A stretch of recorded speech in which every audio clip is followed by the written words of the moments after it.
பானை சோறு அடுப்பு. மனிதனுடைய தேகம் ஒரு பானை.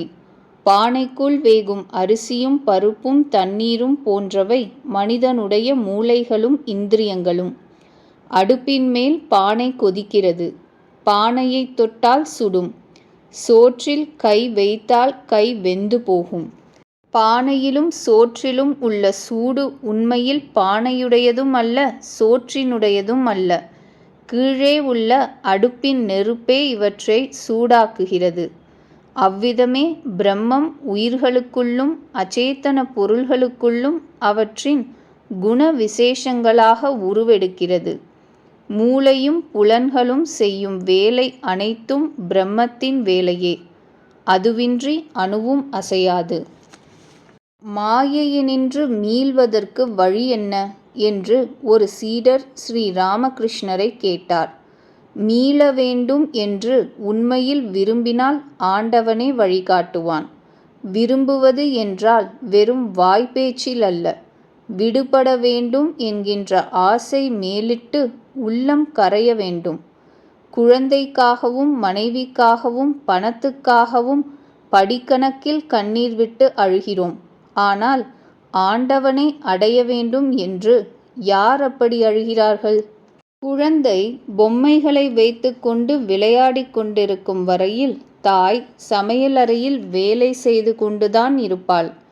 விளையாட்டு போதுமாக போய் பொம்மைகளை எறிந்துவிட்டு குழந்தை கத்தி அழுகிறது. உடனே தாயார் தன் வேலையை விட்டு குழந்தையண்டை ஓடுகிறாள். ஓடும் அவசரத்தில் சமையலறை சாமான்கள் உருண்டும் சிதறியும் போகும். அந்த மாதிரியே உள்ளம் உருகி அழும் பக்தனிடம் பகவதி ஓடி வருவாள். இந்த கலிகாலத்தில் பெரும் தவம் செய்ய வேண்டியதில்லை.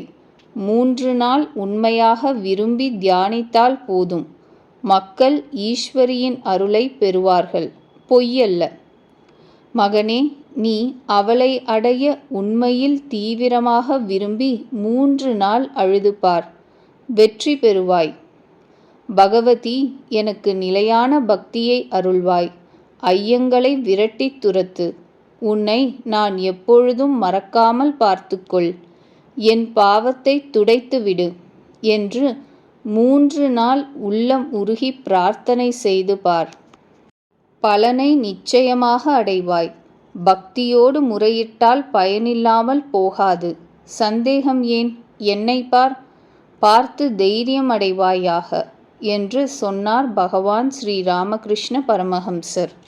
அம்மா, எனக்கு பசி வந்தவுடனே எழுப்பிவிடு என்கிறது குழந்தை. குழந்தாய், பசி வந்தால் அதுவே உன்னை எழுப்பிவிடும் என்கிறாள் தாயார். ஆண்டவனை அடைய வேண்டும் என்கின்ற பசி ஏற்பட்டால் யாரும் தட்டி எழுப்ப வேண்டியதில்லை. வழியும் சொல்லிக் காட்ட வேண்டியதில்லை. பகவானே, ஆண்டவனே என்று வாயினால் சொல்லும் பிரார்த்தனை செல்லாது. உள்ளம் கரைந்தால் பேச்சு அடங்கிப்போம். உண்மையாக பக்தன் அழும்போது ஈஸ்வரி கவனியாமல் இருக்க முடியாது. ஓடி வந்து நின்று அருள் புரிவாள்.